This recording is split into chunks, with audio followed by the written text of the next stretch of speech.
आज की इस वीडियो में मैं आपको लेके चलने वाली हूँ भगवान राम की नगरी अयोध्या। जी नहीं, मैं लेके चलने वाली हूँ आपको ओरछा। ओरछा जो कि मध्य प्रदेश में स्थित है। यहाँ पर मात्र एक ये ऐसी जगह है जहाँ पे भगवान राम भगवान के रूप में नहीं, राजा के रूप में पूजे जाते हैं। और इससे जुड़ी जो कथा है ना, वो बहुत बहुत ही प्यारी है। तो सबसे पहले तो मैं आपको ये बता दूं कि इस वीडियो में मैं आपको कई बार एक चीज़ बोलने वाली हूँ कि हो सके तो ओरछा एक बार ज़रूर आइए और देखिए यहाँ कितनी सुंदरता है। ऐसा लगता है वाकई में जैसे ओरछा का मतलब होता है ना, छुपा हुआ।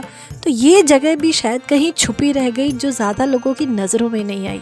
मैंने ज़्यादा यहाँ पे व्लॉगर्स नहीं देखे, ज़्यादा कैमरा लेके घूमते लोग नहीं देखे। यहाँ देखे तो ज़्यादातर विदेशी लोग थे या फिर अपने जो भगवान राम से मिलने आए होंगे, कुछ ऐसे लोग थे। तो कुछ भी ऐसा नहीं देखा कोई फैमिली की तरह यहाँ पे आया हो, घूमा हो, इस जगह को एक्सप्लोर किया हो। तो अगर आप नहीं आए हैं तो एक बार ओरछा ज़रूर आइएगा।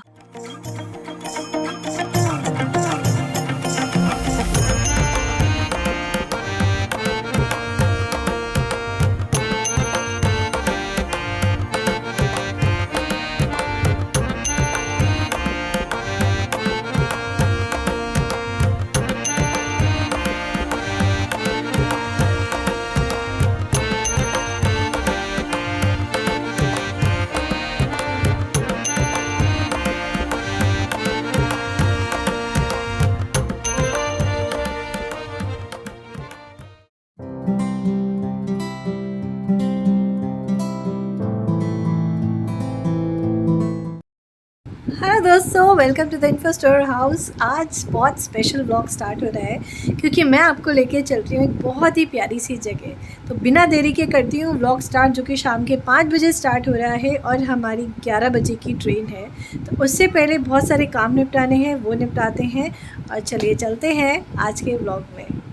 वैसे तो ट्यूशन्स मेरी ख़त्म हो चुकी थी आज जल्दी, करीब 3:30 बजे, लेकिन पूरे 1.5 घंटे बर्बाद करने के बाद अब 5 बज चुके हैं और मुझे बहुत सारे काम निपटा रहे। तो मुझे याद आया कि अरे यार, जाने से पहले बहुत सारे काम फिनिश करने हैं।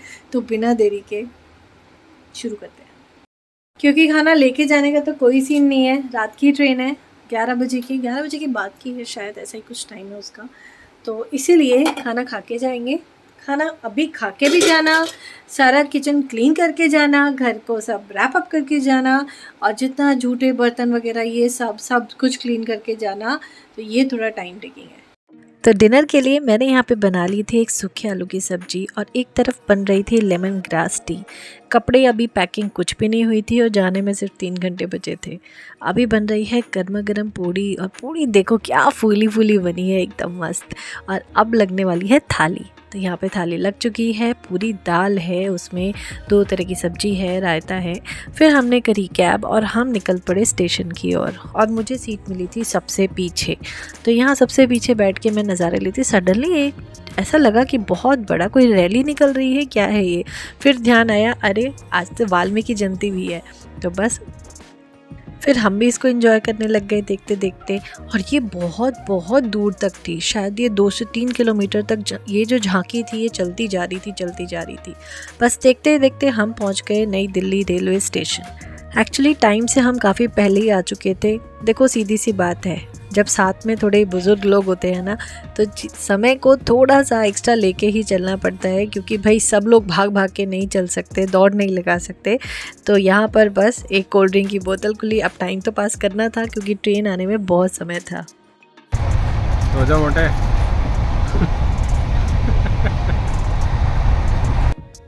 ये रात को जो ट्रेन जब चलती है और जो आसपास के कोई हाईवेज या दूर दूर घर, ये हमेशा मेरे फेवरेट रहे हैं। देखते ही देखते हम सुबह करीब 5:30 बजे पहुंच चुके थे झांसी। झांसी में अच्छी खासी भीड़ मुझे स्टूडेंट्स की दिखाई दी, तो फिर पता चला कि कोई एग्ज़ाम है आज यहाँ पे। उसके बाद हमने किया एक ऑटो। झांसी पहुंच के ओरछा के लिए बहुत आराम से ऑटो मिल जाते हैं, जो 30 से 40 मिनट में ऑटो जो है वो ओरछा पहुंचा देते हैं। कोई मतलब 40 रुपये सवारी के हिसाब से मिलता है, या आप प्रॉपरली अपने लिए बुक करके लेके जा सकते हैं। जो हमने बुक करा था वो 400 रुपये का पड़ा था, और जिसमें हम सभी लोग आ गए थे आराम से। और ये जो जगमगाता वो ऑटो ना, ये बड़ा गजब था। ठंड, बहुत ज़बरदस्त ठंड थी ओरछा में। एक तो ओरछा, झांसी से ओरछा जाते जाते तो बहुत ही ठंड बढ़ती जा रही थी। और लिटरली हम लोगों ने जो भी हमारे पास, हम बहुत ज़्यादा कोई गर्म कपड़े तो लेके नहीं गए थे, क्योंकि इतनी तो अभी ठंड नहीं है कि गर्म कपड़े हम कैरी करें। लेकिन जो भी शॉल, हल्के फुल्के ब्लैंकेट्स या कुछ भी था ना, वो सब हम ओढ़ ओढ़ के बैठे थे, इतनी ठंड लग रही थी। जो भी हो, पता नहीं मुझे क्यों रात को ना ट्रेन में नींद नहीं आती ज़्यादा, तो रात को तो मैं ज़्यादा सो नहीं पाई। और उसके बाद जहाँ हम गेस्ट हाउस में रुके थे वहाँ मैंने बस 10-15 मिनट में सोई, फिर उठी और मैंने कहा टाइम वेस्ट नहीं करते हैं, चलते हैं। तो हम पहुँच चुके हैं ओरछा, MP। राइट करना, कटूटा दांत कितना क्यूट लग रहा है। और पता है हमारे पीछे क्या है, देखो, बहुत ही खूबसूरत किला। और यहाँ पर है मंदिर, अंदर जाके यहाँ मंदिर है, और यहाँ है बहुत ही सुंदर सा किला।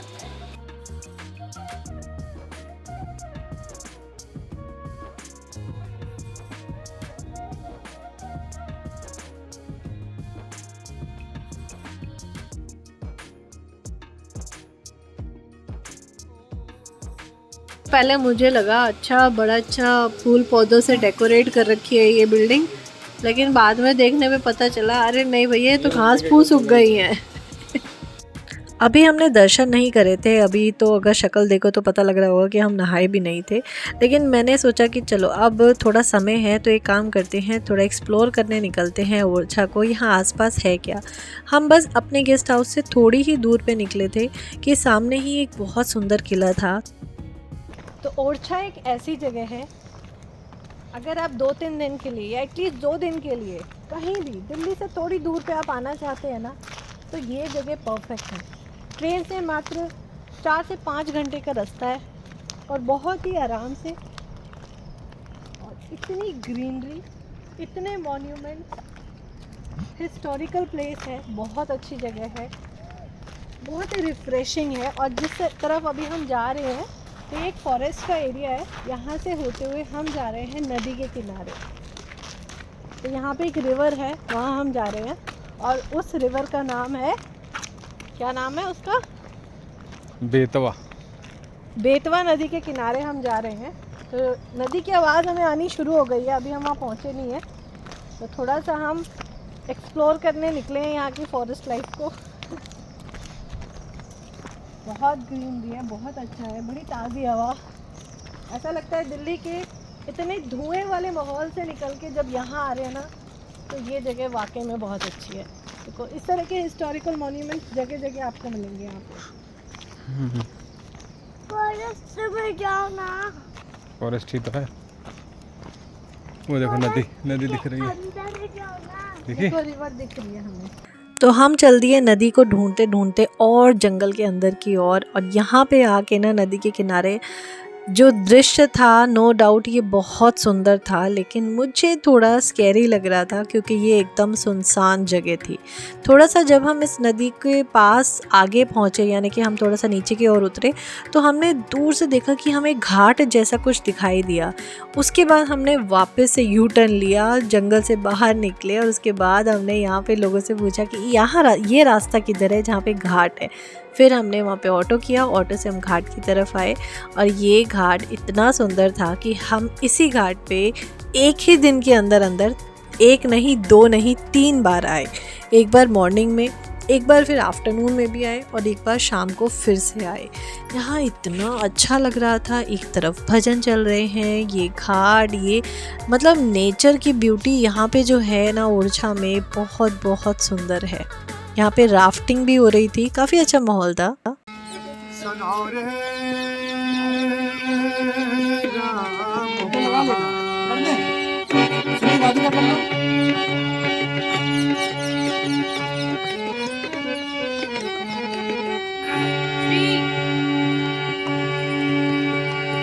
दशरथ के राज दुलारे, कौशल्या के आंखों के तारे,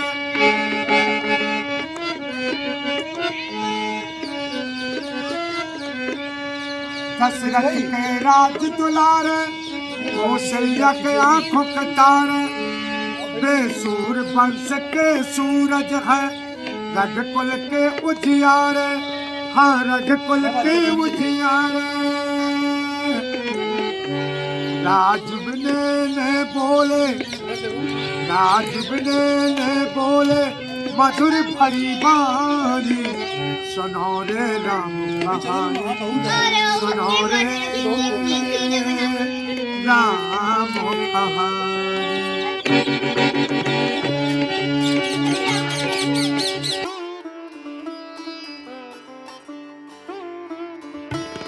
कहते हैं अयोध्या के कण कण में भगवान राम है तो ओरछा की धड़कनों में प्रभु राम है।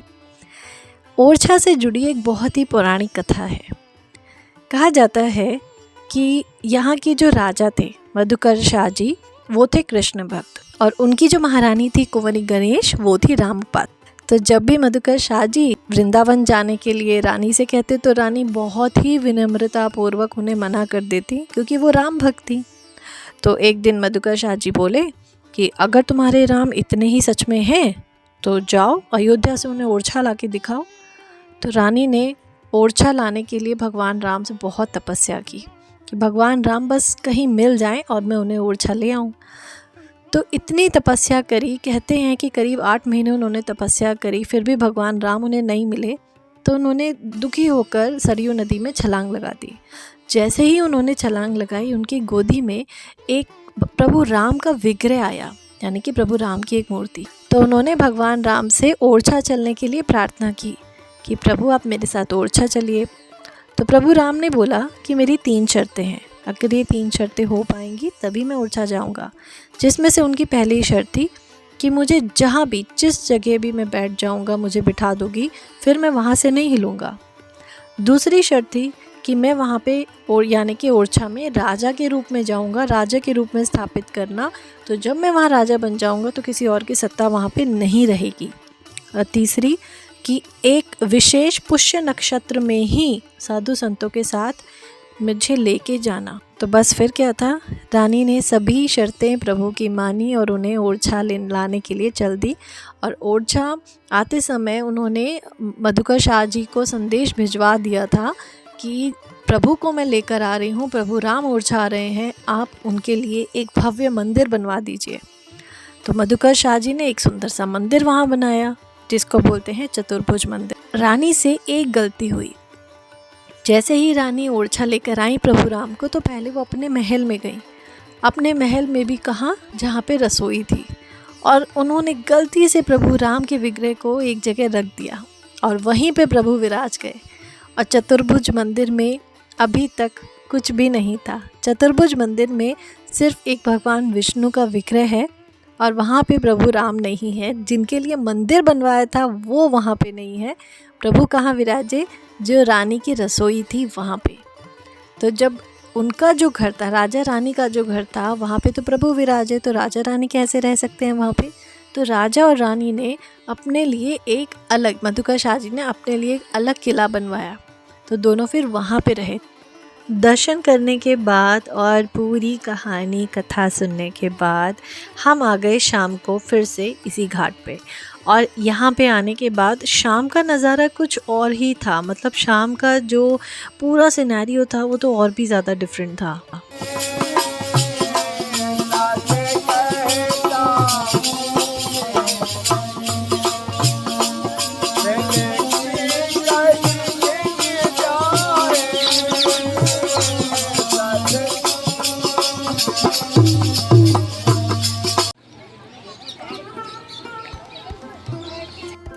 फिर हमने प्लान करा, भाई इतने लोग राफ्टिंग कर रहे हैं तो चलिए हम भी एक ट्राई मार लेते हैं। राफ्टिंग ये ऋषिकेश वाली राफ्टिंग नहीं थी, वो ख़तरनाक वाली। बस यहाँ की जो बोट थी ना वो उस तरह की थी जैसे राफ्टिंग वाली बोट होती है। अदरवाइज़ ये बहुत आराम से लेके गए थे। बट कुछ भी कहिए, यहाँ पर ना राफ्टिंग करने में मुझे तो बहुत मज़ा आया, क्योंकि काफ़ी तेज़ चल रही थी ये वाली बोट और बहुत अच्छा लग रहा था। मैं पहले बहुत डरी हुई थी, मुझे लग रहा था यार पता नहीं राफ्टिंग ये वो वाली तो नहीं है जैसे ऋषिकेश में होती है, बट ऐसा नहीं था। यहाँ पर जब मैंने देखा छोटे बड़े सब जा रहे हैं तो मैंने भी हिम्मत करी कि चलो चलते हैं। और ये राफ्टिंग करते हुए शाम का समय, सूरज ढल रहा है, आसपास किले, मॉन्यूमेंट्स, यार ये जगह सचमुच गज़ब है। अगर आप लोग नहीं आए हैं तो प्लीज़ एक बार ओरछा विज़िट ज़रूर करिए। बहुत पास में है, दूर भी नहीं है, मात्र 5 घंटे का रास्ता ट्रेन से, उसके बाद 30 से 40 मिनट ऑटो से आइए, अपनी कन्वेंस से आ जाइए और यहाँ पर एक बार ओरछा को एक्सप्लोर ज़रूर करिए। भगवान राम के दर्शन तो आप करेंगे ही करेंगे, लेकिन उसके साथ जो यहाँ की प्राकृतिक सौंदर्य है ना, वो बहुत ही गज़ब है। इतने सुंदर सुंदर हिस्टोरिकल मॉन्यूमेंट्स हैं, किले हैं, जिसको भी थोड़ा भी जो हिस्ट्री लवर होगा ना, जिसको ऐतिहासिक चीज़ें बहुत पसंद होंगी, वो डेफिनेटली ओरछा को बहुत बहुत पसंद करेगा। यहाँ पे शाम का समय, ये जो घाट का समय था, भजन कीर्तन, एक तरफ राफ्टिंग चल रही है, ऐसा लग रहा था जैसे आधुनिकता का और इतिहास का दोनों का ना बड़ा अच्छा मिलन लग रहा था। ये कुछ डिफरेंट था, मतलब ये इस तरह का माहौल मैंने नहीं देखा था पहले। तो ये मुझे बनारस की जैसे याद आ गई हो, काफ़ी कुछ मुझे ऐसा लग रहा था जैसे मैं काशी के ही घाट पे बैठी हूँ। मुझे बिल्कुल इस तरह की इमेजिनेशंस हो रही थी। बट जितना हमने एक दिन में ओरछा को देखा, ऐसा लगा यहाँ बहुत ज़्यादा भीड़ नहीं आती है। बहुत ज़्यादा लोग, ऐसा लगता है, इस जगह को जानते भी नहीं हैं। और वाकई में जैसे ओरछा का मतलब होता है ना छुपा हुआ, ये जगह भी ऐसी ही लगती है कि कहीं ना कहीं ये जगह आज भी छुपी हुई है, जो लोगों की नज़रों से बहुत दूर है। पता नहीं यूट्यूबर्स यहाँ पे अगर आए तो आई थिंक उनके लिए बहुत बहुत कंटेंट है यहाँ पे। ये था रात का समय। असल में जो ये सामने आप देख रहे हैं ना दरवाज़ा, यही राजा राम सरकार का जो मंदिर है, बिल्कुल सामने ही है। और हम पूरा घूम घाम के जब आए ना शाम को, तो ये जगह ऐसी दिख रही थी। हमारा गेस्ट हाउस बिल्कुल इसी लाइन में ही था और ये जगह शाम को इतनी प्यारी दिख रही थी। जब हम गए थे तो ऐसी नहीं दिख रही थी, दिन निकला हुआ था। पर जब शाम को आए हैं, ये जो जिसको मैं किला बोल रही थी सुबह में, तब पता चला जब अच्छे से हम घूम के आए सब जगह कि यही चतुर्भुज मंदिर है जिसको मैं किला बोल रही थी बार बार। तो उसके बाद यहाँ की लाइट्स, राजा राम मंदिर की जो लाइट्स हैं, वो इतनी सुंदर लग रही थी शाम के समय। तो यहाँ का रात के समय तो माहौल ही बिल्कुल बदल गया था। ऐसा लग रहा था जैसे सुबह से लेके day by day, step by step Orchha और सुंदर होता चला जा रहा था। अभी भी लास्ट टाइम फिर से मैं कहूँगी कि एक बार ओरछा विजिट ज़रूर करिएगा अपनी लाइफ में। ज़्यादा नहीं, 1 से 2 दिन निकाल कर आइए और यहाँ पे विज़िट करिए, देखिए यहाँ की खूबसूरती, देखिए कितना सुंदर माहौल है आसपास। भगवान राम की छटा तो चारों तरफ मिलेगी मिलेगी। लोग बड़े अच्छे हैं यहाँ के। So hope you like this video पसंद आए तो लाइक ज़रूर करिएगा। चैनल पर न्यू है तो ज़रूर करिएगा सब्सक्राइब। मिलूंगी मैं आपसे नेक्स्ट वीडियो में, तब तक के लिए गुड बाय।